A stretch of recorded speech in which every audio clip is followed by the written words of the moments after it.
time, your gateway to the world. AFR! American Freedom Radio. Give it to them. Get real and heal. Listen to Christie on Soul Journeys Radio. All right. Good evening, everyone, and happy Tuesday. It is October 22, 2013. Hope you all had a beautiful day.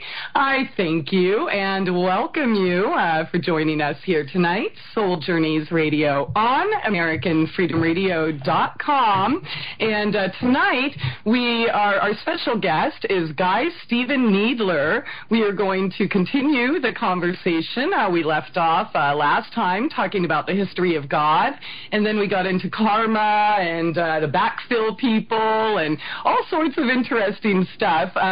But he's in another country, and so we may have a time issue or something going on here. So forgive us. He might be a little bit late, but I don't know. Are we ever really late, or are we always right on time? That's what I'm kind of thinking. So for now, I'm going to break past one of my fears and use this time to discuss some of the things that I've been doing.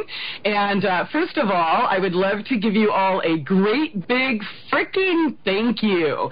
I got to tell you, when I started in radio, it wasn't supposed to be this way. It wasn't even supposed to be radio at all. I'm sure regular listeners of the show know that I am definitely the least professional probably you've ever heard in your life. And by the way, me too.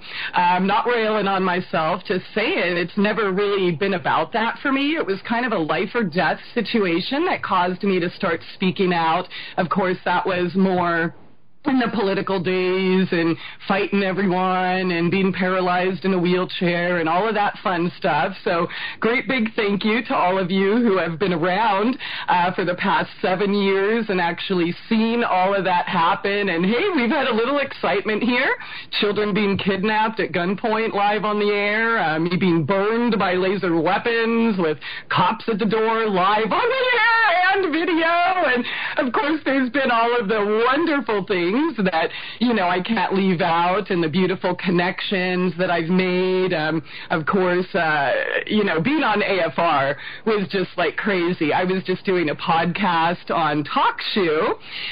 And, again, it was just kind of to save my life. And then when Danny Romero, called me, he's like, hi, I'm starting a new network. Do you want to, you want to have a show with us? And I'm like, dude, I don't know anything about radio, whatever you're smoking, just please share it.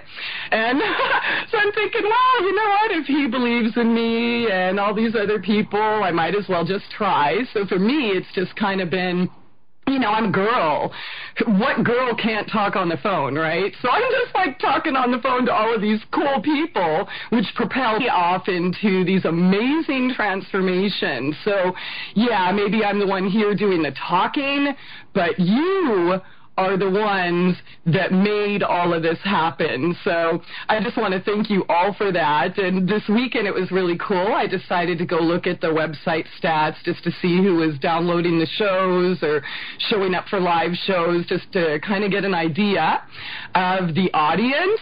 And I had found in the last 2 weeks alone, 72 different countries have been coming to listen to this crazy show. So, wow, I just want to thank you all for that. I'm totally humbled and honored and totally blown away that something like this could happen. So, yeah, you know what? I'm just going to mention some of those countries because this is a really cool way to learn about geography.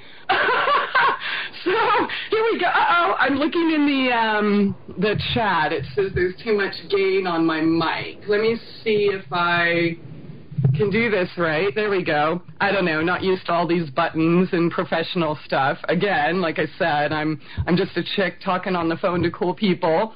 But here you go. I want to give a special thanks to all of the countries that have been listening to the show just in the last 2 weeks.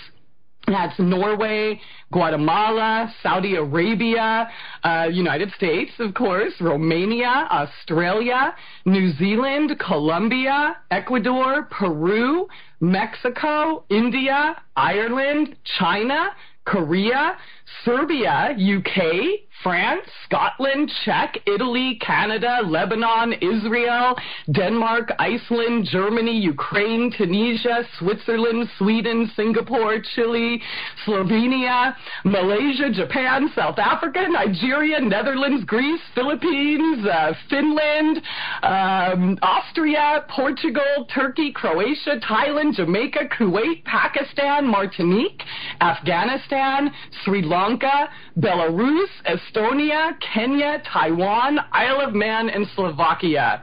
Holy freaking smoke. So thank you all for being a part of my journey, my soul journey. I feel I'm truly, truly blessed. And thank you for bringing me into your homes, your internet or cell phone or car or however you're listening to us. Thank you very much. And while we're at it, we do... this is the hard part. We do need funds to continue. All of these things don't just happen, and there's definitely much more than the 2 hours, 4 nights a week on the show take to produce this, and thankfully I have a lot of help, like Noelle in Canada, Russ Dove in Branson, of course Danny Romero and everyone at AFR, and all our new beautiful, amazingly talented board ops, and all of the guests. So thank you all very much for making this happen, and if you do appreciate what we are doing, please feel free to give a little love offering back. There is a PayPal donation button on the website at souljourneysradio.com, and of course if you would like to that's where you can join us for the text chat during the live shows. That's souljourneysradio.com. And there are other ways to support the show. We do have Soul Journeys Radio t-shirts, one for $17 and two for $30. I don't really have a banner or have them on the website yet, so you can just send me an email through the contact form if you are interested.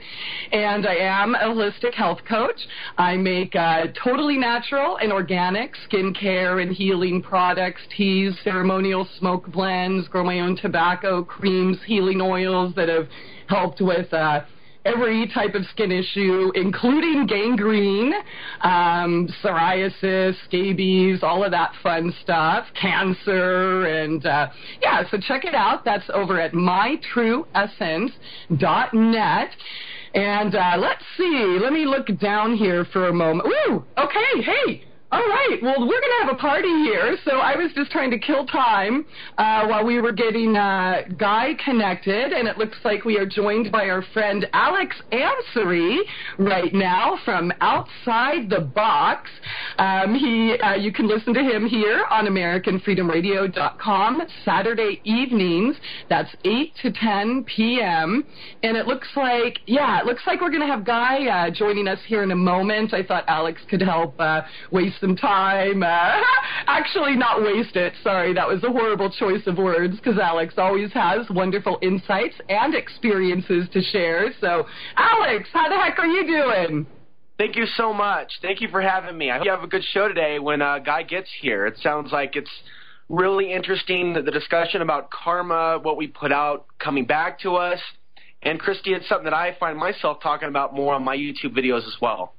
Yeah, it's a big topic, and everybody's got an opinion, of course. I remember those days where I thought I knew everything, and now I'm in those days where, I don't know anything, and it's all cool. I just, put on the seatbelt, sail with the wind, go with the flow, and whatever feels right, whatever my experience is my truth. But I don't know. I'd love to hear what you have to say about karma. Some people say that it's man-made. Some people say it's real, and it's this way, and it's only that way. So what are your thoughts on it?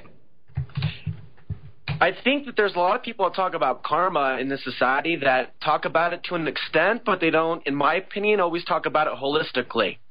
So, there's some things we can look at in terms of karma that I think are I mean, I could speak from my own experiences. I think that's the most important thing, to at least speak from my experience. And, you know, ever since I embarked on this path of looking for the truth, talking about the truth publicly, using, the digital spectrum, the internet to spread truth, good things have happened to me.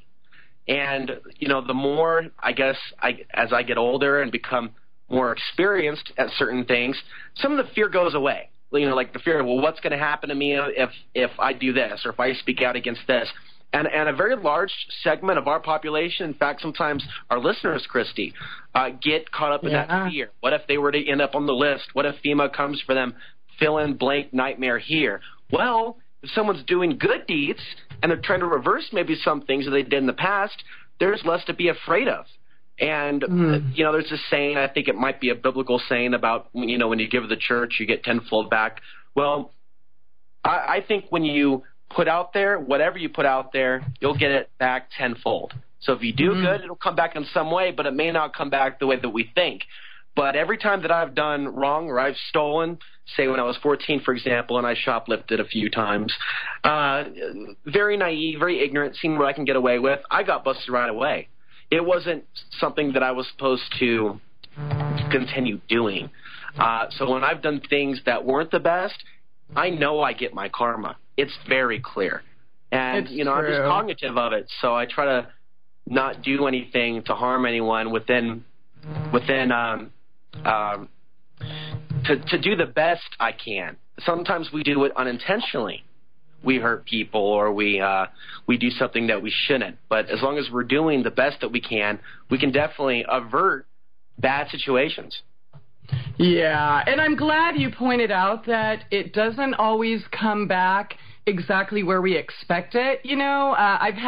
That's one of the things that I've had to kind of release or chip away at on my journey. I used to be tied to, I did this for Alex, so Alex owes me, right? And I should be expecting the good to come back from Alex, and what a jerk for not, paying me back, right? And, I've kind of been paying attention to, the dynamics out there where we have these expectations, where we look at it as payment, and in a way, it could almost be kind of a selfish thing. Well, I'm only going to give or do something for these people because I expect something in return. And, that's probably not the cleanest, purest way to give. I think we should give from our heart, that gift, in the moment that feels good and feels right. And if it comes back from that person or their neighbor or whatever, cool. If not, cool. Because the gift is in the actual giving itself, in my opinion. What are your thoughts on that?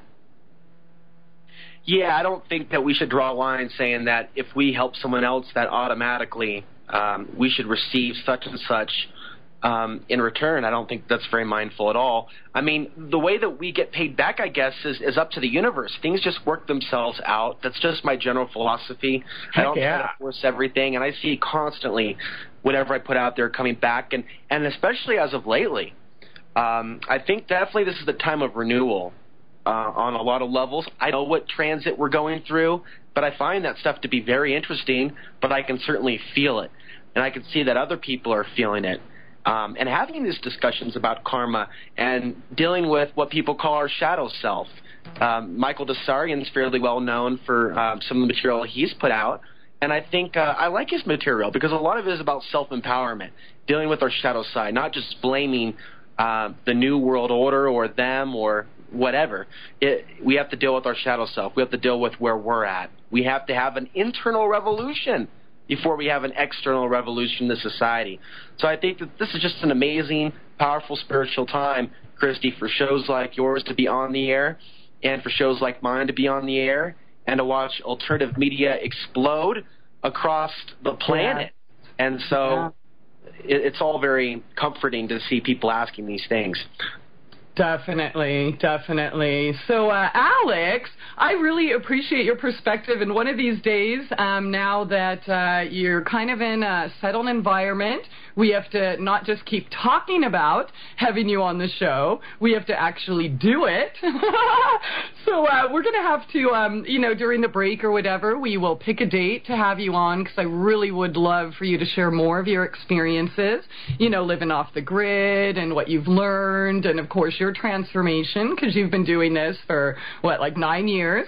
Talk to all of the brightest minds in the universe, so I'm sure you've picked up a lot on your way. Yeah, I think that'll be great. Maybe we'll shoot for next week. I'll take some time to think about some of the things, that I've learned the last 9 or 10 years, and where I think I'm trying to go as I try to become more conscious myself. So that'll be fun, Christy. Okay, and are you familiar with Guy's work? He has authored The History of God. Okay, yeah, The History of God, Beyond the Source, Book 1, Book 2, and his latest book is Avoiding Karma. You can check it out on his website at GuyStephenNeedler.com. Everyone can do that, actually, GuyStephenNeedler.com, and that's Steve with a V.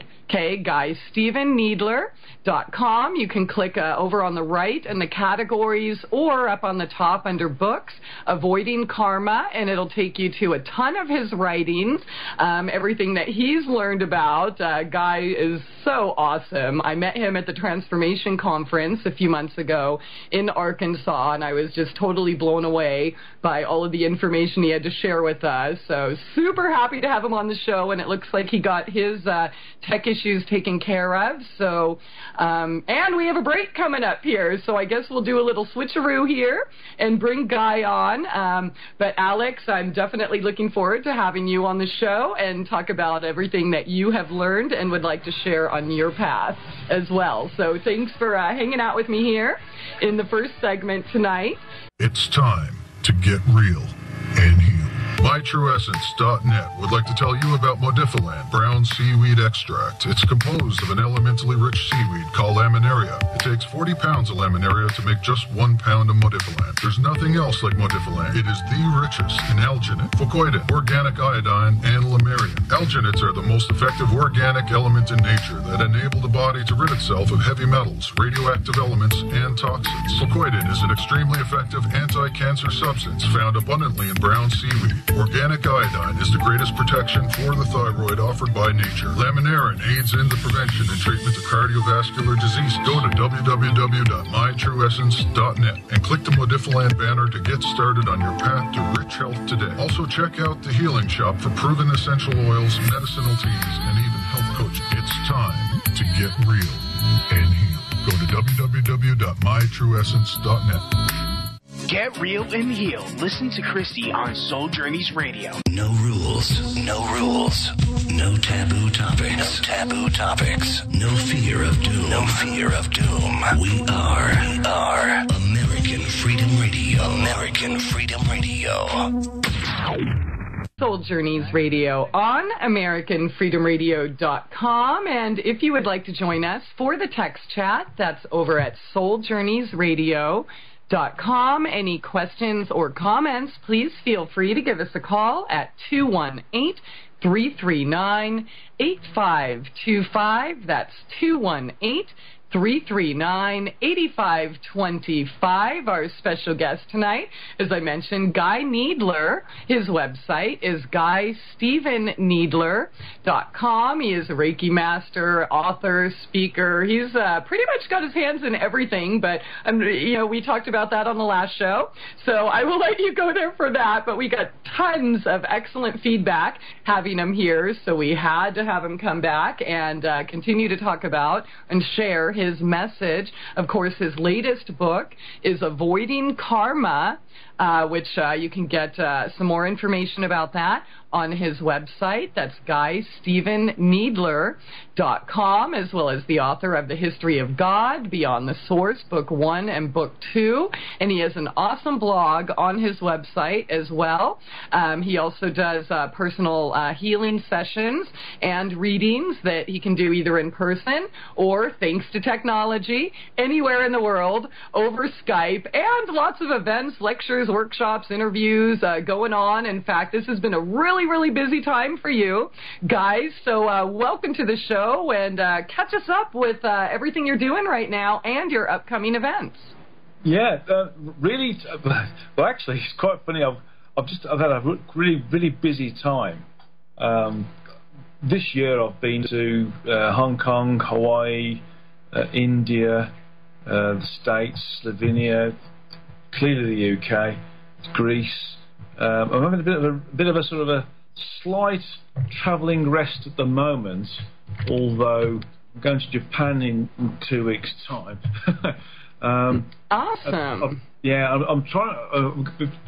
The lady who I'm working with is my business manager. We're sorting out some correspondence courses because it's difficult to get to everywhere in the world on your own. So I'll be developing some correspondence courses for the workshops, and that seems to be showing quite a lot of interest. So certainly by the end of the year, those two, the level 1, level 2 traversing the frequencies workshops, will be finished from both a paper copy, a PDF copy perspective, which people can get access to or buy off the website, and also there's a psychic shield there which people are finding really useful these days, because as people becoming aware and awake, they're not protecting themselves, so they get bombarded by all sorts of rubbish energy from people. So that's doing well as well. So, I mean, the other thing is this weekend in London, by the way, in Olympia, London, I'm going to give you a plug now. I'm at the Mind, Body and Soul exposition, stand A3. I've just been there, chilling out, talking to people, selling a few books, chatting to some of the guys who run some of the spiritual magazines in the UK, Paradigm Shift and Kimberly Spirit, and also Watkins Books. I'm doing some lectures there next year. So these guys are also hanging out there, and there's lots of people. In fact, it's unbelievable the amount of individuals who go through that exposition over the 3 days that are there. So it's going to be quite exciting, really. And what are the dates again on that, Guy? That's the 25th, 26th, and 27th of this month. That will be Friday, Saturday, and Sunday this week in London. All right. So any of our listeners in London that are blessed to go see Guy, give him a big fat hug for me, and Guy, you give them a big fat hug back. On stand A3, people, it's going to be, just come along and have a chat. We'll just talk about anything that's spiritual, no problem at all. Any questions you've got, I'll answer them. Well, try to. Or if I can't, I'll get the source to answer them for me. That's right. You leave it to source, right? That's the only way. Okay, well, thank you for catching us up to date in all of your events and such. I've also been noticing you've been doing Skype teleconferences. You had one just a few days ago, in fact. Yeah, well, it's quite funny. The previous one was the first one. We had a real big bad technology problem. Wasn't my router this time. It was just a bandwidth problem. It was just misbehaving. But this time we had a real good one. We talked about how we incarnate and all the functions behind incarnation. And the guys who are regulars who come on and be part of what I call the World Satsanga. There's people from all over the States, Hawaii, Slovenia, New Zealand, UK, other parts of Europe as well. And people come in and drop in and drop out when they need to, but it's quite exciting because people can talk about or hear about the new information that's coming through and relate it to their own thought processes as well, which is fantastic. And it's quite funny because there's another friend of mine, Kevin Moore, from the Moore Show, one of the guys down in the UK. Actually, anybody who listens in via the internet will know that Kevin's quite an up-and-coming individual. In fact, I've seen a lot of stuff about Kevin's future, which is interesting. But he's asked me to do a show of my own, radio show of my own. So I should be talking to Kevin at the Mind, Body and Soul Expedition to see how I can fit that in with my increasingly heavy schedule. So we'll see how we can go there. It might be a case of just doing what I'm doing now, but through another medium rather than trying to do something completely different. But hey ho, we'll see what happens. All right. And Guy, I know everybody wants to like get right into the topic right away, but the problem is last time we talked, it was all topic and I didn't get to mention or ask you about the things I did want to know more about. So if you don't mind just spending a moment telling us about your method of your energetic or energy and vibrational healings and the readings you do. You know, I've been reading it on the site, but I would like to hear more about it from you. Well, I'll kick off with the readings first. And the readings are based, I mean, what I normally do with the readings is I give people a full hour of reading. So when I talk to them and I'll brief them about what's going on, that's not part of the hour. That's just me talking to them, getting them prepared as to what to expect. And I basically find out about their guides, their helpers, what their helpers do, where they've come from, because all of our helpers are not specifically from our Earth incarnations, but from the incarnations we have in the other parts of the physical universe, and the sort of levels, some of the levels and some of the types of specialisms that they've come in with to help the person who's incarnate right now. And I find out about how many times they've been on Earth, how many times they've been in the rest of the physical universe, and also what sort of evolutionary level they are at within the multiverse. And then we kick off and then do the sort of standard stuff, or I just pick up stuff and give them information that I'm being told to give them. But when I'm talking to them, there's four main modes that I talk to them on. The first one is with my eyes closed and I'm just picking up information as a normal sort of meeting would do. And then the second way is when the guides and the helpers come through, which is where I'm basically sort of semi-taken over them by the guide and helpers, and they talk to the person who's having the reading sort of directly. Third way is when the source comes through, specifically if it's asked to come through, or if there's some specific information which is very important for the person having the reading. And the fourth way is when both the guide and the guided helpers and the source come through one after each other, like there's a three-way conversation going on. So it's almost very in-depth information, and actually it's quite interesting because I'm going to be quite honest here. A lot of the people who I get for readings, specifically my American clients, they have one or two things in the background that they know about themselves, and so they sort of see if I can pick that up. So they're testing me sometimes, but I generally come out with the information that they're looking for as to anchor them, and they're usually quite surprised at how accurate the information is.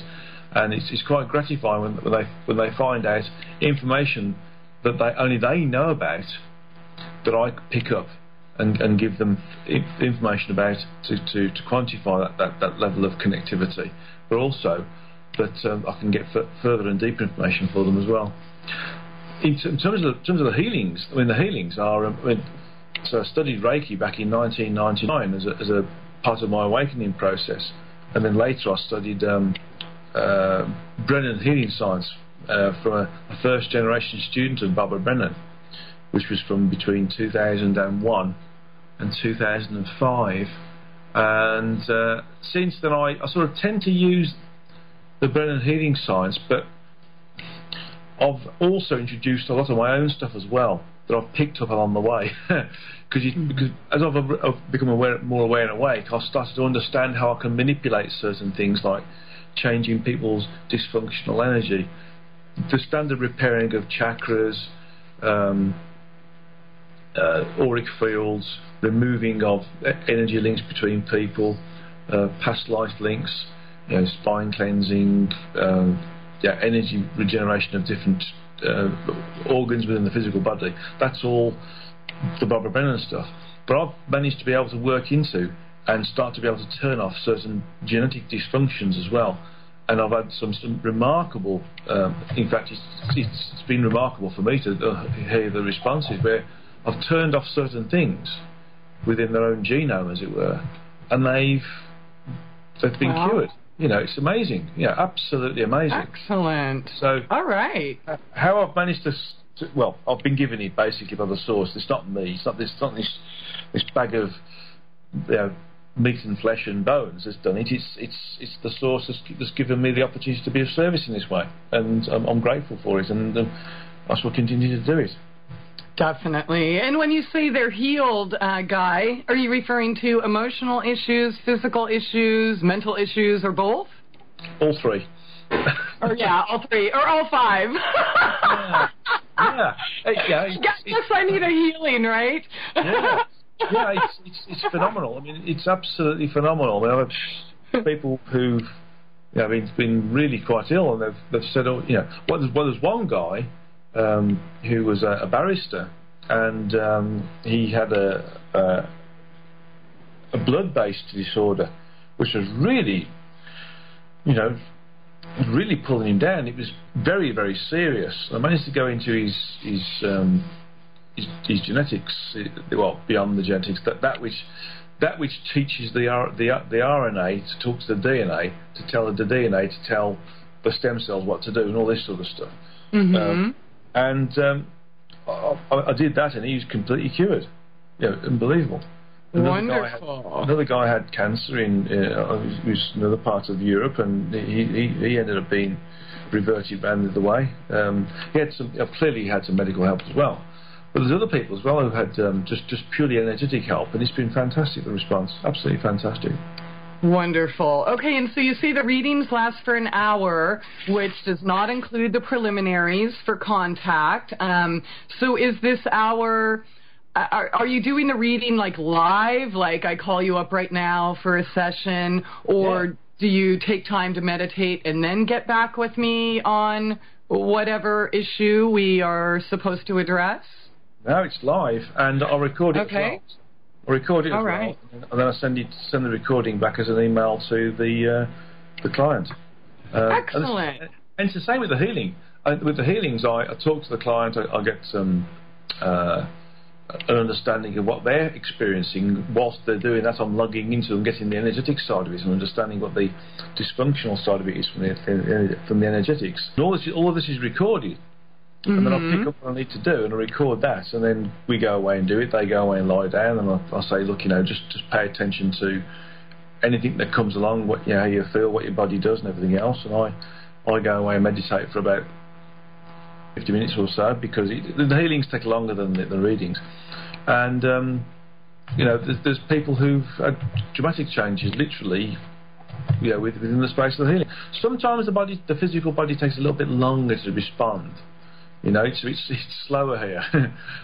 So the energetic can be affected almost instantaneously, but the physical body does take some time to respond sometimes. Although I've had people respond within half a day, and I've had other people respond within half a minute. I think it just depends upon how that particular individual wants to be healed. Because there has to be a desire there. And there's something else for the listeners. A person will be healed if it's part of their plan to be healed, and they allow you to heal them. If, for instance, somebody has a plan to use a specific disease to exit their incarnation, no matter what you do, you can't heal them, because it's not part of the deal, basically. All you can do then is help them with their transition and make it cleaner and faster for them. And I've experienced that a few times. Yeah. All right. Well, that makes sense. Thank you so much for sharing that with us. I did intend to ask you all of these questions last time, but time just flew by so quickly. So anyways, again, his website is GuyStephenNeedler.com, and that's Stephen with a V, GuyStephenNeedler.com. And, of course, if you're in London on the 25th, go give him a big fat hug for me and the rest of us here in our happy little soul family. And I'm thinking, It's time to get real and heal. MyTrueEssence.net would like to tell you about Modifiland brown seaweed extract. It's composed of an elementally rich seaweed called laminaria. It takes 40 pounds of laminaria to make just 1 pound of Modifiland. There's nothing else like Modifiland. It is the richest in alginate, fucoidin, organic iodine, and lamarian. Alginates are the most effective organic element in nature that enable the body to rid itself of heavy metals, radioactive elements, and toxins. Fucoidin is an extremely effective anti-cancer substance found abundantly in brown seaweed. Organic iodine is the greatest protection for the thyroid offered by nature. Laminarin aids in the prevention and treatment of cardiovascular disease. Go to www.mytrueessence.net and click the Modifiland banner to get started on your path to rich health today. Also check out the Healing Shop for proven essential oils, medicinal teas, and even health coaching. It's time to get real and heal. Go to www.mytrueessence.net. Get real and heal. Listen to Christie on Soul Journeys Radio. Yo, what's up? Check this out. The voice of the revolution. American Freedom Radio. American Freedom Radio. All right, welcome back, and thanks again for joining us here tonight. Soul Journeys Radio on AmericanFreedomRadio.com. Our special guest tonight, Guy Stephen Needler, stayed up late for us to join us here tonight, so thank you again for that. And if you do have any questions or comments, the phone number is 218-339-8525, and if you'd like to join our happy little soul family in the text chat, that's over at souljourneysradio.com. Tonight we are continuing the discussion on karma, which his new book that is due to be published in March called Avoiding Karma. You can get more information about that on his website. And if you do go to his website, on the right there's a section called Categories. Right at the top is Avoiding Karma, and you can click on that and get some sneak previews of a lot of the information that's going to be in his book coming out. Of course, as he mentioned last time, when the book does come out, that information will no longer be on his website. So check it out while you can, and definitely check the website to find out about the book. And of course, he has another one he's been working on coming out after that, so we'll have to bring you back to talk about that in the future. That's The Origin Speaks. But here we go. Karma, everybody's favorite topic, Guy. And depending on what religion or belief system you come from, we all, we're kind of programmed with different ideas or views of what it is. There are certain religions that believe that if you're a bad person, then your karma is to come back as an animal. And then there's those that, the typical eye for an eye, tooth for a tooth. If I hurt you, Guy, in the past life, then you're going to come hurt me in this life, and all sorts of information out there. So let's first start talking about your ideas of what karma is and is not. We haven't got enough time, Christie. Hey, we'll bring you back. Well, karma is, it is extremely poorly understood at best. I think the Hindus have got the best understanding of it in terms of what karma is. But in effect, karma is not specifically about an eye for an eye and a tooth for a tooth sort of stuff, i.e., if I push Granny under the bus, then I must be pushed under a bus myself to alleviate the karmic link and therefore become a free soul again, for instance. It's about how we exist in the physical world, in the physical environment, in the physical universe. It's all about things like how we think, how we relate to people, how we work with the environment, how we work with ourselves, how we work with animals, how we work with our careers, whether we get intoxicated by, for instance, the need to have certain clothes, to have certain friends, to have certain jewellery, to have certain cars and houses and level of status and certain friends and be seen in certain places. It's all to do with how we're attracted to this environment and whether we can break away from it. Now, let me just explain what karma is in a very simple sentence. Karma is attractivity to low-frequency existence. Low-frequency existence is where we are right now. We are incarnate in a vehicle that allows us to experience in a more holistic way a lower frequency environment called the physical universe. And so the problem is we have got, and we are getting, and we're trying. Actually, some of us are trying to break away from it now. Intoxicated or addicted to certain things. A classic one is alcohol, for instance. We get addicted to alcohol. We get addicted to drugs. We get addicted to sex. We get addicted to certain levels of materialism, like having rich and expensive cars, rich and expensive clothes, rich and expensive jewellery, rich and expensive houses, you know. Yeah. Other things as well. You know, all of this stuff is the need to have this stuff is karma. You know, and there's so many different aspects of how we can accrue karma. It's unbelievable. Yeah? Can you share with us some of the ways that were often overlooked? Oh, right. So I think I've got to remember. I have to remember my own stuff now. I finished the Avoiding Karma book. Actually, in March this year, and submitted it to Ozark Mountain Publishing, who's Dolores Cannon's publishing house, who I'm one of their authors, and they accepted it very, very quickly. It's supposed to be on the shelves around about March time, but as again, just to reiterate to those listeners out there, look on the website. There's about 60% of the book is on the website. There's other bits and pieces as well which aren't there, but most of the stuff's on the website. So whilst it's there, look at it and understand it, because it's hard work. Oh dear me, how do I start?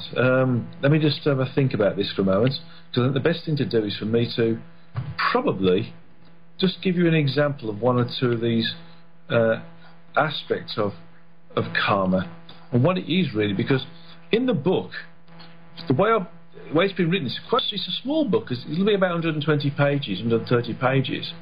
But the thing is, each element of karma needs to be treated in separation or in isolation, so that if we're going to try and reduce our karma and blow it away, really, then we need to give ourselves time to assimilate the information and work with it.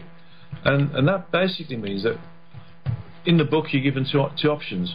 Either try 2 of these per week or 1 per week. If you do 2 of these per week, it'll take you at least a year. If you do 1 a week, it'll take you 2 years to get through it. And the thing is, it's not a case of doing it fast, it's a case of getting it right. It's absolutely, it's amazing, really. If I give you some examples of how to avoid karma, it's how we react to being taunted, how we're attracted to the physical, how we own stuff, how we can love our enemy, because they're ourselves as well. How can we be of service? What's our motivation?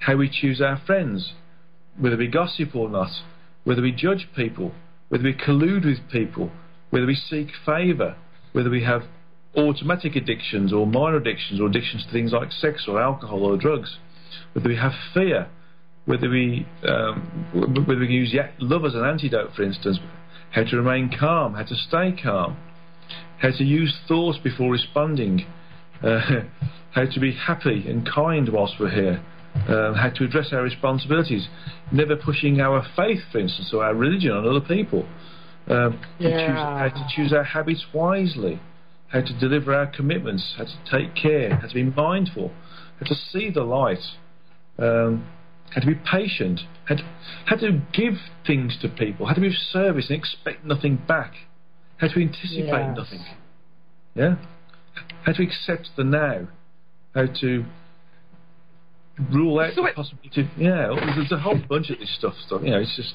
there's lots and lots and lots of stuff.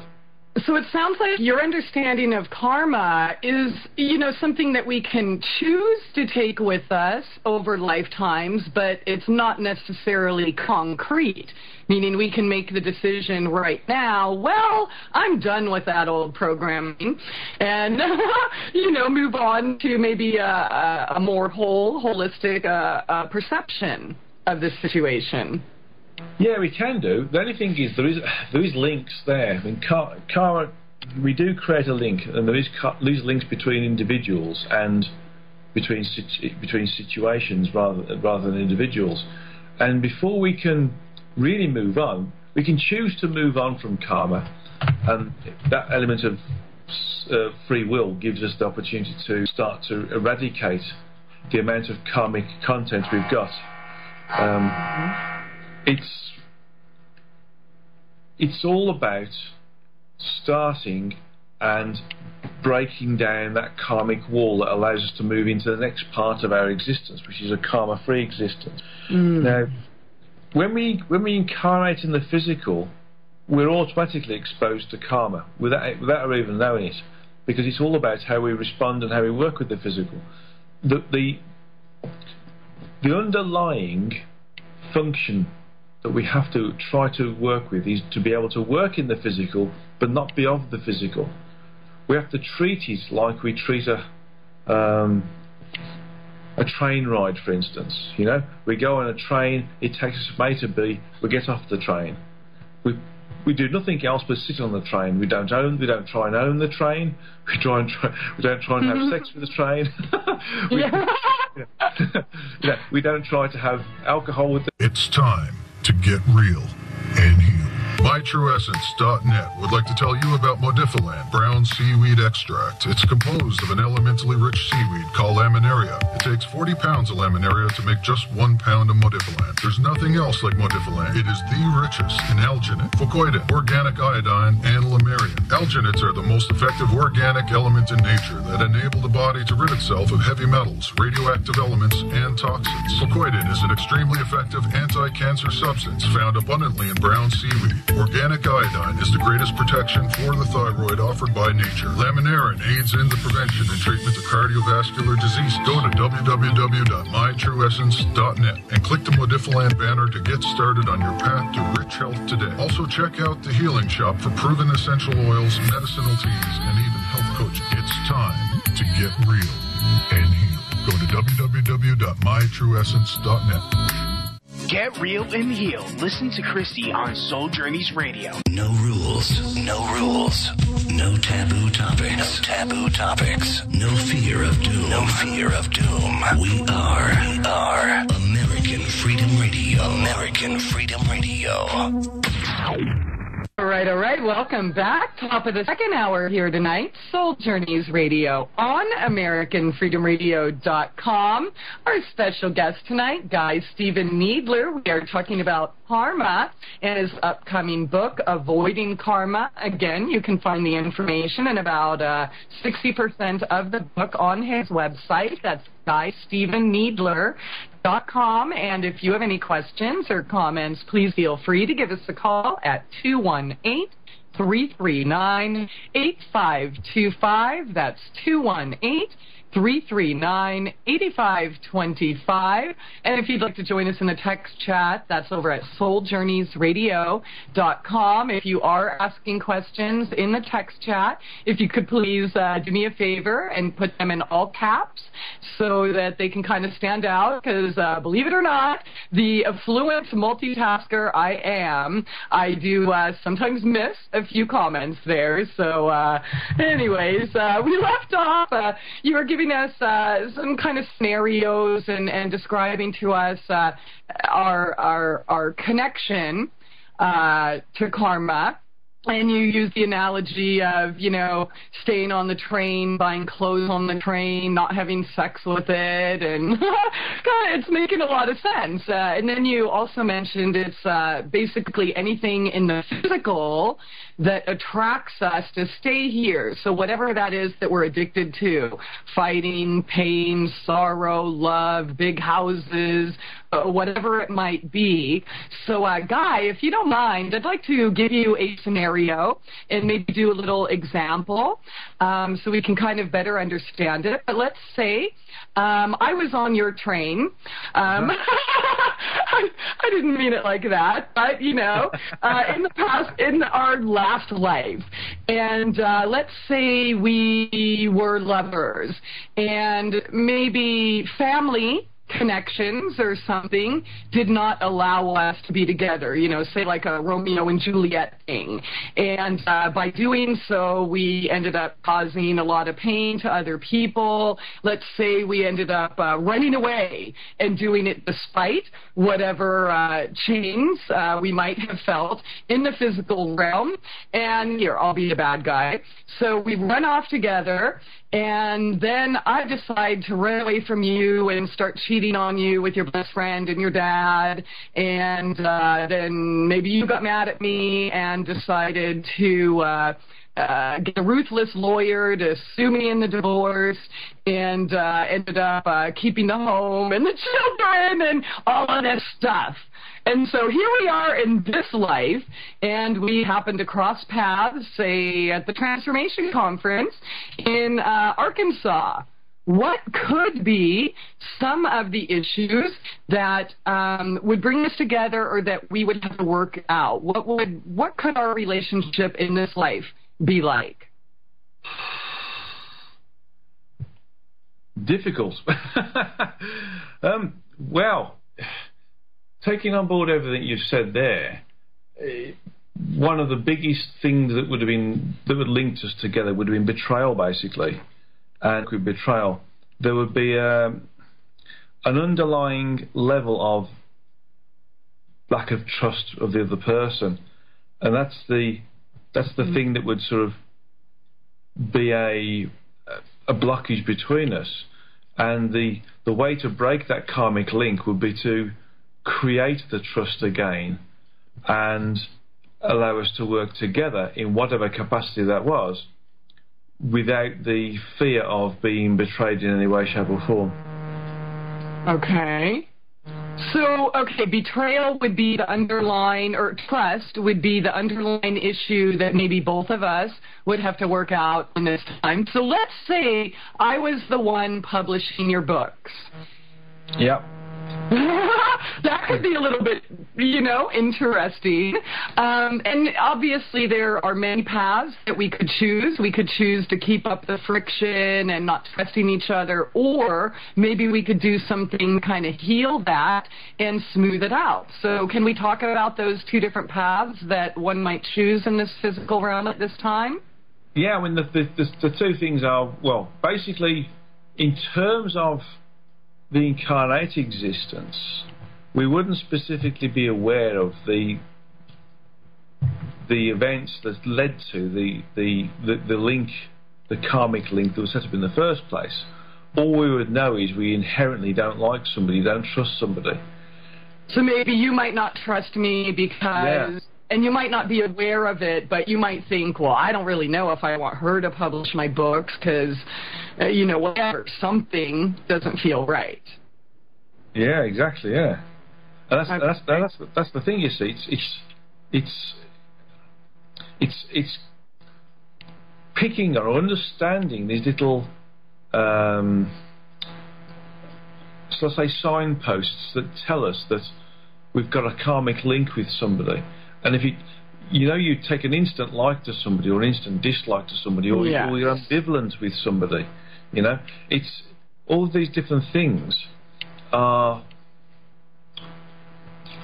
little signposts that tell us that we've got some form of karmic link with somebody, and we can therefore give ourselves the opportunity to either work with it or ignore it. It's up to us how we deal with it. There's no right or wrong in this situation. If we don't deal with it in this particular life, it's not a problem, even if it's presented to us. It's just that we might have to come back and do it again. Mm-hmm. But the thing is, we can choose multiple things. We can choose to work with the individual but still not trust them. We can choose to work with the individual but trust them. We can choose to work with the individual and enhance the level of working capability, so there's total trust and a total surrender involved with this as well. So that there's no question about questioning the individual's integrity in what they're doing with you, or for you, or on behalf of you, or in conjunction with you. So it's very deep. It's not a case of again, it's not this case of, well, I've managed to push Granny into the bus, and therefore I need to be pushed into the bus myself and hope I survive, and therefore remove the karma or anything else. It's about how we work with the possibility of being able to attract karma, or the possibility of being able to remove a karmic link as well. Okay, so in that scenario, like if we choose to work together and try to heal those underlying trust issues, even if we're not consciously aware of where they come from, are you saying that we can actually attract new karma in that process? It's possible. Okay. It's possible. But it wouldn't be just about healing that issue. No, it's about working. It's a very fine line. It's almost about think of it in terms of going marlin fishing. Okay, don't steal my marlin. You're going marlin fishing. You've got a fishing rod, you've got a boat, you've got a line. The line can't possibly cope with the full weight of that fish. Can't possibly. Yeah. So you have to play the fish. You have to catch the fish and then play the fish, wear the fish out, and then you can bring it in. And so the only way you can do the same thing with karma is you have to work with it, understand it, and then move in a way which is going to solve the problem. In this instance, catch the fish, but not create additional karma. In this case, not break the fishing line. If that makes sense. It's about how you work with the tools around you. That means that you eradicate the karmic link or the karmic opportunity that's there, but without creating additional links or additional karma. So when we are adept at understanding this, we're able to sort of move through the environment, communicating with people, friends, working with different things. We could even live in an expensive house, but we're not attracted to it to the point where the house is us. We are the house. We can't live without the house. We'd be just as happy living in a tent. And this is the difference, you see. It's being able to work with what's around us in the physical, but not being attracted to it or thinking that the physical is part of what we are. So it's anything that's underlying the materialism within the physical world is that anything that's desirable, that is desirable enough to make us think the physical is desirable or a nice place to be, really makes us stay here, and that's karma. And it can be even being attracted to certain individuals. It can be attracted to certain jewellery. It can be attracted to certain foods, chocolate, alcohol. These sorts of things. If you can do it, but live without it, it's not a problem. There are some very, very, very spiritually advanced individuals who live in extreme finery, but they know that it's just there as a place to live or a place to exist in, and it's performing a function beyond their ego, as it were, because the ego isn't there in their instance. But they're working with this as a place of, okay, this is something I'll live in. They would be just as happy living in a tent, for instance, or in a cave as they are in a palace. The place of residence doesn't bother them. It's just somewhere they can stay for a night, for instance. The fact that they're just happy to be lucky enough to be able to stay there for several weeks or years or decades is a different kettle of fish. It's just that they are totally unaffected by all of the potential aspects for gaining ego and for gaining the karmic links associated with ego and owning certain material wealth in whatever fashion it comes to us. That means that they don't accrue karma. They literally traverse through the choppy seas of karmic attraction like a swan on a calm water. Yeah. So do you think the people that we congregate or associate with in this lifetime were maybe part of our soul group or people that we've always known, whether, good, bad, ugly, or indifferent? There's certainly elements of all of those, but in general, for us to meet a member of our soul group is extremely rare. If I digress very slightly here, our true self, this is our true energetic self, which is sometimes referred to as the oversoul, the Godhead, or the higher self, can at any one time project up to 12 aspects of itself into the physical or anywhere else in the physical universe to experience simultaneous and concurrent experiences, so that it's all happening at the same time. Each of those aspects can, given the right environment, project 12 shards of themselves out to again experience different things in a simultaneous and concurrent fashion. So, okay, guys, I'm sorry, I'm not trying to interrupt here, but I just want to make sure that we understand exactly what you're saying. You're saying that each individual can project themselves up to 6 or 12 other shards of themselves that would appear in other physical bodies, right? This could be. So there's more than one of us. Yeah, okay. This could be, but this is like digressing. But in terms of the true self, the higher self, the soul, the oversoul, the soul being that which animates the physical body. Yeah.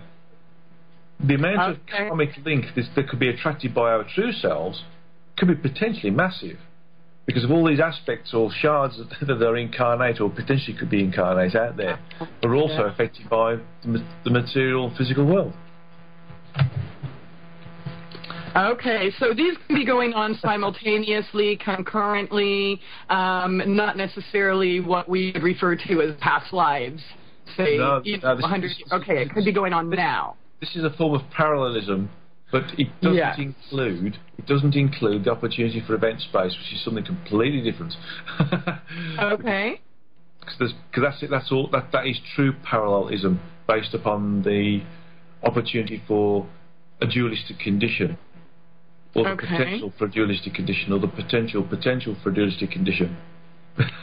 Yeah, no, that makes sense. Etc. Yeah. Okay, So all of these things are. Our true self is exposing itself to all these potential opportunities for being attracted to the physical, because certain things are nice in terms of our sensory experience here, and therefore if it's nice, we think, we'll come back and do it again. That in itself is karma. The desire to want to come back and incarnate is karma, because it's a desire to do it, because there's an attraction there. Rather than it being the train that we're using to go from A to B, we don't desire to take the train with us to the shopping mall, for instance, when we go shopping. We don't desire to take the train with us when we meet somebody. We don't desire to have sex with the train. We don't desire to go drinking with the train, for instance, or have food, go for a meal with the train. The train is a tool, as is the physical universe, as is the earth. It's just a tool to help us experience a different aspect of that which we are part of. Okay. All right, that makes sense. Somebody's asking here on the chat, Guy, how much karma is contagious from person to person? Oh, how much karma is contagious from person to person? Potentially nothing, but potentially all of it. Yeah? It's as simple as that. It depends upon the individual and how they are, shall I say, attracted to or easily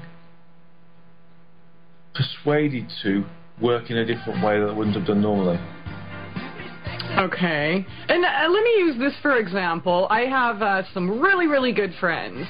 And, let's say one of them, when I'm in pain or, something happens in my life, his natural desire is to kind of want to take it away from me. He wants to live it. He wants to work it out because he doesn't want me to experience any pain. And how valiant and noble and, what a beautiful offering for somebody to do that. But at the same time, wouldn't that kind of be stealing my path or my experiences? No. If it's done by being of service to remove pain from you, as a healer, for instance. Mm-hmm. Yes. If there's a listen to your website, highgrounds.us. Highgrounds. Okay, I'm so sorry, Guy. Hold that right there. Yeah, I'm sorry. We're getting cut off here, so hold that right there. We will continue this after these few short minutes. Stay tuned. SoulJourneysRadio.com. It's time to get real and heal. MyTrueEssence.net would like to tell you about Modifiland brown seaweed extract. It's composed of an elementally rich seaweed called laminaria. It takes 40 pounds of laminaria to make just 1 pound of Modifiland. There's nothing else like Modifiland. It is the richest in alginate, fucoidin, organic iodine, and lamarian. Alginates are the most effective organic element in nature that enable the body to rid itself of heavy metals, radioactive elements, and toxins. Fucoidin is an extremely effective anti-cancer substance found abundantly in brown seaweed. Organic iodine is the greatest protection for the thyroid offered by nature. Laminarin aids in the prevention and treatment of cardiovascular disease. Go to www.mytrueessence.net and click the Modifiland banner to get started on your path to rich health today. Also check out the Healing Shop for proven essential oils, medicinal teas, and even health coaching. It's time to get real and heal. Go to www.mytrueessence.net. Get real and heal. Listen to Christie on Soul Journeys Radio. Welcome to the world's meeting place. American. It's practically narcotics. Freedom. Oh, yes. I like very much. Radio. You're an American institution. American Freedom Radio. Here on SoulJourneysRadio.com. His website is GuyStephenNeedler.com, and we are talking about his newest book, Avoiding Karma, which will be due out in March. However, in the time being, you can get about 60% of it on his website. That's GuyStephenNeedler.com, and then just click on Avoiding Karma. But we're getting into some pretty deep stuff here, Guy. We left off on the idea of, kind of taking karma away from somebody, whether it's willingly and lovingly or by accident, or what was the question in the chat was, is it contagious? So please continue. Yeah, well, taking somebody's pain, for instance, taking somebody's pain away from them, or karma, is let's deal with pain first. Pain, taking somebody's pain away from them as a healer is being of service. That's not a problem. You don't accrue karma in that way. You only accrue karma if you're addicted to the sensation of pain. So if you're an empathic individual and you can remove somebody's pain by feeling their pain for them, and you're addicted to feeling their pain, then that is a karmic link, because pain is a function of the physical environment. So if it's anything other than that, you've got to be careful in terms of what's going on. Really, it's quite interesting. Yeah. Well, because you can have that kind of crusader mentality, which I've definitely lived in this lifetime. Oh, I can't let this happen to that person. Insert experience here, but. I learned the hard way that, and there's definitely been the lovingly ways where it's worked out, but there have been times where I wanted to extract their experiences from them and save them from their experiences, karma, etc. And really, it it did not turn out good. I'll just say that. You know, maybe there was some kind of underlying issues, like, how dare you for wanting to take this away from me? This is my path, and you're actually doing me a disservice by not allowing me to learn and grow from this. However... Right, kind of like the overbearing parent scenario. Yeah. Well,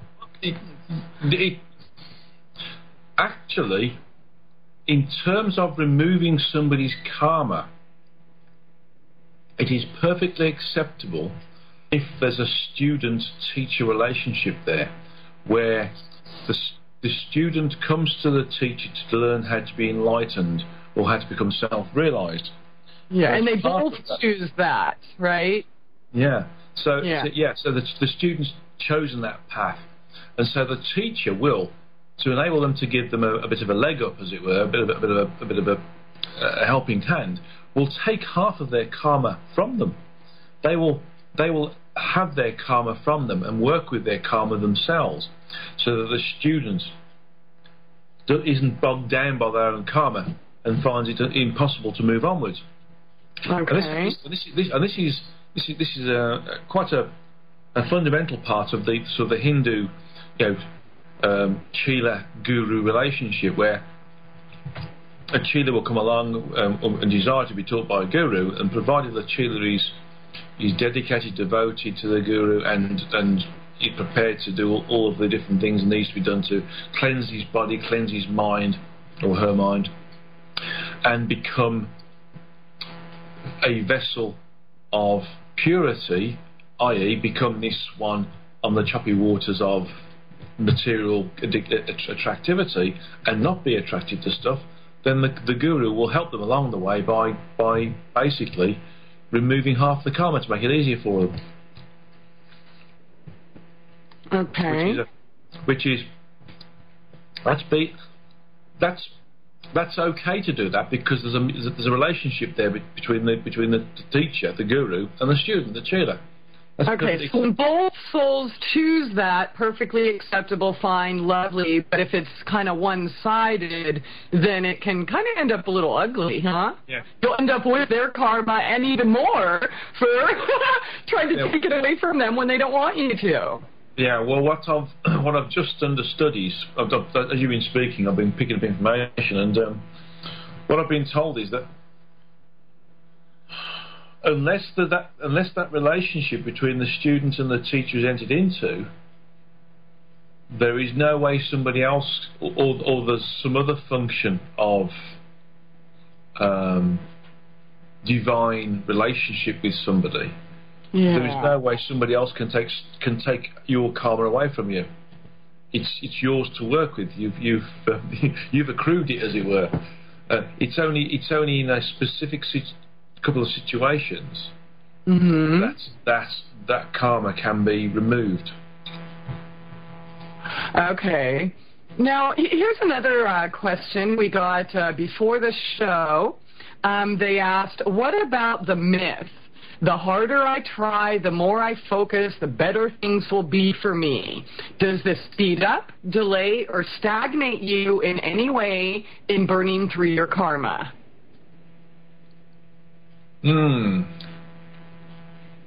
That depends upon how those words you just said are based upon levels of attractivity to the material world. If you're working hard because you want to achieve a goal, and that goal is to become promoted, for instance, then it's karma. Then you're promoting karma.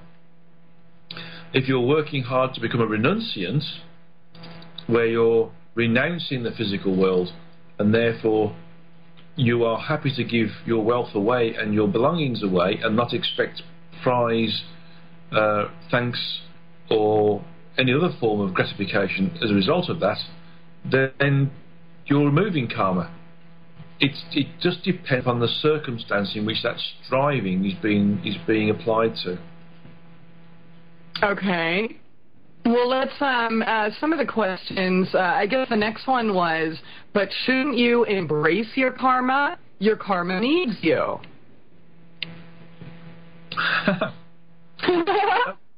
Nobody needs karma. Okay. Imagine yourself as as a balloon, a helium balloon, and your destiny is to rise up into the stratosphere. If there's a rope attached to you, and that rope is attached to an anchor, and that anchor's in the sea, and that anchor represents your karma, then you're not, as a balloon, you're not going to rise into the stratosphere, are you? Yeah. So by embracing your karma, you're happy with it being there.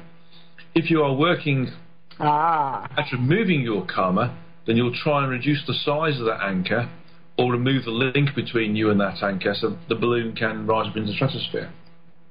Now, is it one of those things, is it kind of like set in stone, like a universal law that we have to go through whatever experience we're calling karma right now? There's nothing set in stone. It's all about karma. We create it. Okay. Karma is a function of being incarnate in the physical universe. It is not something which is there and we must have it. It's something we create ourselves. It's all about how we function within the physical universe.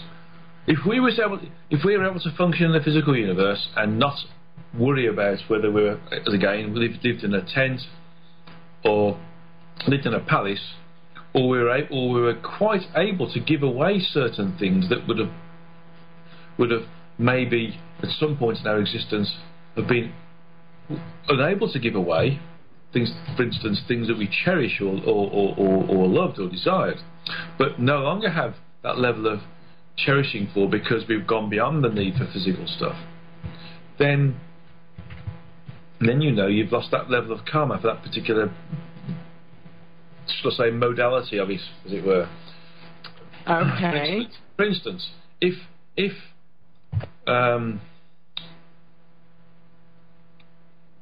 I was driving the road and I saw somebody with a broken down car, and I pulled up and said, "Can I help you?" and I said, "Oh, yeah, you can do, but my car, I'll just blow my engine up." And he said, "Okay, here's my car. Go and take it away. I don't need to go home. You obviously you need to go somewhere. Take my car." And you don't worry about whether you get your car back. That's being of service. And if you don't expect to get your car back, then there's no attraction to the car. So therefore, you've got no karmic link to that aspect of the material world. So it's about working with it, but not being of it. Really, that's the whole. In every way, shape, or form, karma is about removing karma, avoiding karma, and therefore ascending in your own right whilst you are physically still here as an incarnate entity. Is all about working within the physical but not being of the physical. It's about being the passenger on the train. You use the train to go from A to B, you get off the train. The train is nothing more than a vehicle. You pay no more attention than you would pay the hairs on your forearm, for instance. It's just something that you use and move on. There's no, I must take my train to the restaurant or the shopping mall.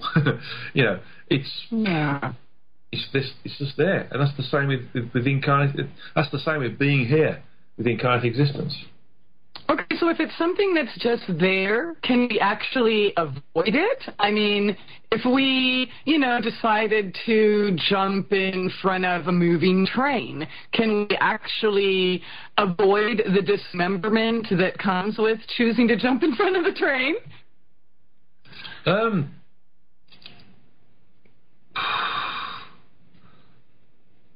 We can choose to avoid any aspect of karma, anything. All we need to do is understand what it is, and that's the whole point of the book, is to give people a better understanding of how deep karma is. And although there's quite a number of examples of different types of karma there and how we can avoid it, in real terms, that's just a springboard. Because it's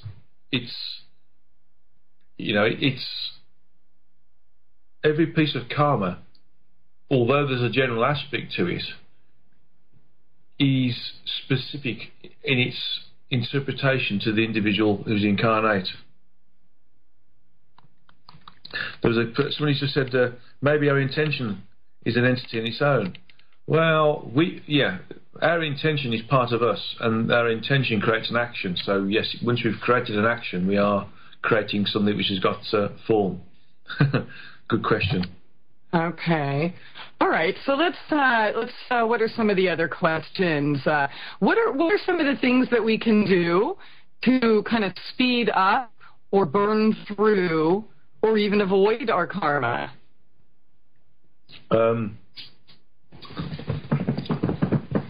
The most important thing we can do is to give ourselves time to think before we respond. Stand back, give ourselves 10 seconds before we blow off at somebody if they've really pissed us off. There you go. That's a good one. That's it. Just to give yourselves 10 seconds. More importantly, stand back and look at the reasoning behind what's gone on.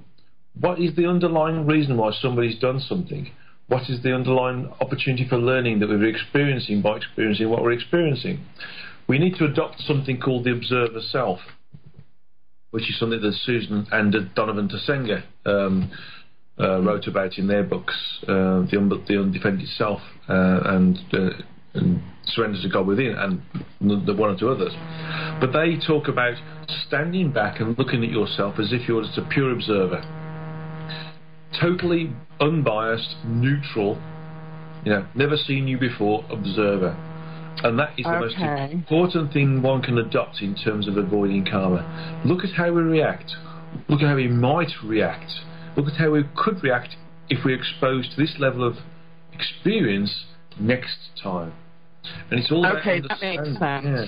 So like the role of observer, or maybe even becoming detached, for example, you killed my husband, and I was all caught up in anger and revenge and wanting to get you back. That would entangle me in further karma, as opposed to, well, it is what it is, and nobody actually dies unless it's their time anyways, rather than blaming you. Would that help me kind of be karma-free, at least in that situation? It's time to get real and heal. MyTrueEssence.net would like to tell you about Modifiland brown seaweed extract. It's composed of an elementally rich seaweed called laminaria. It takes 40 pounds of laminaria to make just 1 pound of Modifiland. There's nothing else like Modifiland. It is the richest in alginate, fucoidin, organic iodine, and lamarian. Alginates are the most effective organic element in nature that enable the body to rid itself of heavy metals, radioactive elements, and toxins. Fucoidin is an extremely effective anti-cancer substance found abundantly in brown seaweed. Organic iodine is the greatest protection for the thyroid offered by nature. Laminarin aids in the prevention and treatment of cardiovascular disease. Go to www.mytrueessence.net and click the Modifiland banner to get started on your path to rich health today. Also check out the Healing Shop for proven essential oils, medicinal teas, and even health coaching. It's time to get real and heal. Go to www.mytrueessence.net. Get real and heal. Listen to Christie on Soul Journeys Radio. News and information you can trust. This is American Freedom Radio. Freedom, American Freedom Radio. American Freedom Radio. Goodness, look at how time flies when we are having fun. Again, last segment here. Wow. Guy Stephen Needler, our special guest tonight. That's GuyStephenNeedler.com for the website. And again, his new book coming out is Avoiding Karma. He's got about 60% of it on his website, but that will be removed when his book does come out. So check it out now. It's GuyStephenNeedler.com. And really fascinating, awesome conversation here tonight, Guy. And I love how we're able to use examples to really understand the information you have to share. So I know that, so we just left off on one scenario of avoiding karma by being unattached to our ego or our desire to want to get back or revenge on somebody else for some perceived slight. Absolutely. Okay. Can you share with us some other examples? Yeah. Oh, dear me. Or just, other scenarios or other things that we could do besides non-attachment to avoid, so to speak, our karma. It really is all about being observant on how we respond and interface with others, and how we respond and interface with our environment. Before the break, I mentioned about the observer self, how we can, partition a part of our consciousness and place it to the side of ourselves as a completely neutral, unassociated, unjudgmental observer of what we do and how we do things and how we think about things. And that this observer should be able to, identify where we're going, away from the direct line, as it were. The direct line being the way to avoid karma, off the line being the way we might attract karma.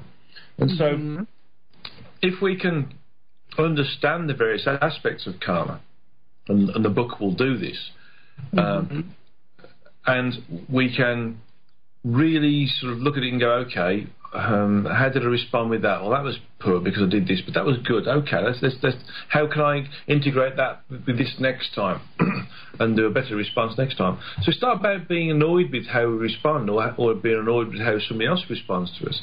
It's how we can look at the events and the quality of the events and say, okay, I responded this way this time because of this. Now, why did I respond that way? What supposedly hurt me? What hurt my ego, so to speak? And then we look at it and go, okay, this is what happened. And actually, really, it was nothing from everybody else's perspective, but just for me. So next time, I can start to remove that association with that level of response in that environment, in that event, and then that level of karmic link disappears.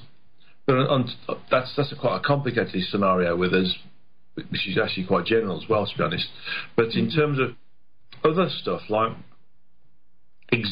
pure existence, everybody desires to have a wonderful house, a wonderful car with a beautiful wife and a beautiful set of, TV breakfast kids, and they've got the perfect career that starts at sort of 11 o'clock and finishes at 2 o'clock, and you get paid hundreds of thousands of dollars for. That doesn't exist. But that's what people strive for because they see it on TV. And all of this is a link towards the physical, because we desire to have an existence like this. This desire to have an existence like this gives us a karmic link to the material world because we want to have this in the material world. And the problem is that when we go back to the energetic and we sort out our existence, we understand what we did and how we did it and everything else, and how we can come back and redo another life. Sometimes we actually want to come back. There's no sort of, I need to come back to sort this out. It's like, I want to go back. I want to experience this. I want to experience that. That's where we know where the karmic link has followed us into the energetic, and therefore we are addicted to the material world because we want to come back to experience this, that and the other. And that's where we don't want to get to, but that happens all the time. That's kind of a classic example of where, we may think we are possessing possessions, but they're actually possessing us, and these things could actually be used to trick us back into this existence. Possessions-wise, houses and cars are a good start. Jewelry is another one. Status. Status, definitely. Without doubt. But one of the ones which does pull us back into the physical with unquestioning reliability is addiction to drugs, alcohol and sex. Because they're all physical stimuli rather than mental stimuli, if that makes any sense to you. Yeah, definitely. Okay. Now, all of these things, sex is good to procreate and perpetuate the human form so other people can come and incarnate. That's fine. And there's nothing wrong with enjoying it as long as we don't get addicted to it. As long as we must have our fix 3 or 4 times a day, for instance. And same with alcohol. We must have a bottle of scotch in the drawer at work, for instance. I can remember the old the old TV shows of the old police, the Sweeney, and that, you know, when things got difficult, they sort of sat down in the office on a Sunday afternoon, like, and rummaged around a few drawers, and there's a few bottles of scotch lurking around. You know. Yeah. So, that sort of stuff. That's how we used to live.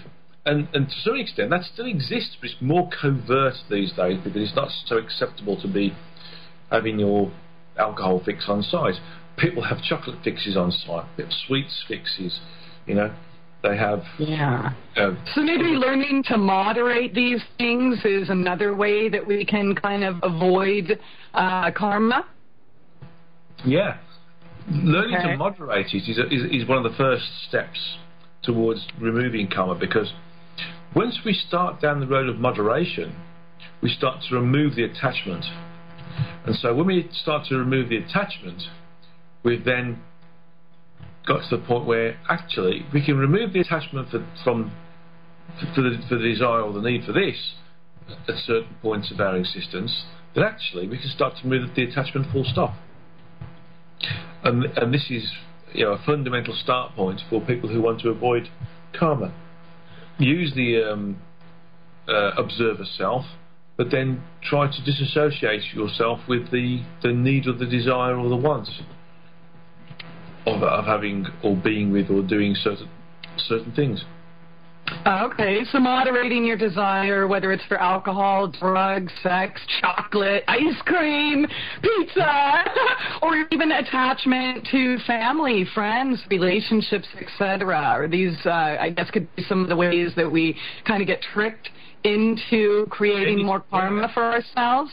Okay. Anything that we do because it gives us status is another method of gaining karma. Yeah. Okay. Status is ego. Ego is literally a physically related issue. It's nothing to do with anywhere else in the energetic. It's only here in the physical universe. So could it also have something to do with emotions, whether positive or negative, you know, like, oh, I have to be on a roller coaster every single day because the Matterhorn is just awesome, or the negative, I guess, quote-unquote, aspect of it, you know, the anger or the wanting to get back or those types of things we've talked about? Well, the first one's the martyr, isn't it? The first one's the martyr personality. You know, well, I've got to do this, or all the poor me sort of thing. You know, I've got to do this, got to do that, got to do the other. It's the seeking of recognition of the work that's being done. You know, that's a very powerful way of gaining karma, because you're always seeking somebody's, you know, approval or recognition of that's what you're doing. And that's the worst case, basically. Seeking approval, that's the big one. I've definitely been addicted to that most of my life. But Guy, unfortunately, we have to close here in about 45 seconds. So let me just ask you one more question that popped up in the chat.